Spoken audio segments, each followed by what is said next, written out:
Hi everyone, welcome to this Microsoft Excel tutorial. In this video, you will learn how to use the average if function in Excel to calculate the average marks of males and female students using a simple real-life example. So here you can see in the data we have the names of the student, then we have the class, and after that we have the criteria, that is the male and the female students followed by the marks, and we want to calculate the average marks of the males and the average marks of the female student. And as you know, we have a criteria, so therefore we cannot simply use the average function to calculate the average. To calculate the average based on the criteria, we need to use the average if function.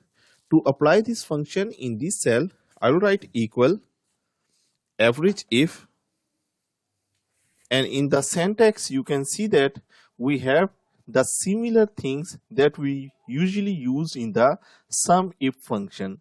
The first thing is the range, and the range is actually the range of the criteria. So we need to select the column in which we have the males and the female students written.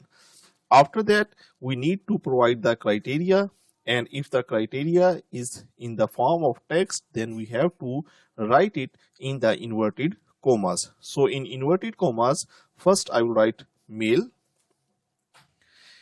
After that I will put comma, and then I need to select the average range. So the marks are the average range. Once I have selected all the things, I will close the parentheses and hit enter.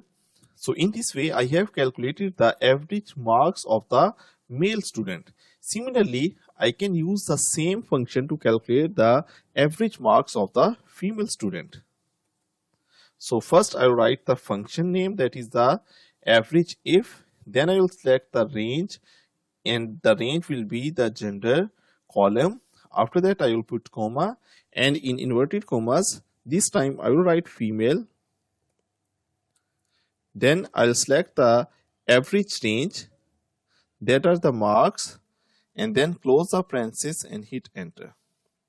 So in this way, we have calculated the average marks of the male students and the average marks of the female student in an exam.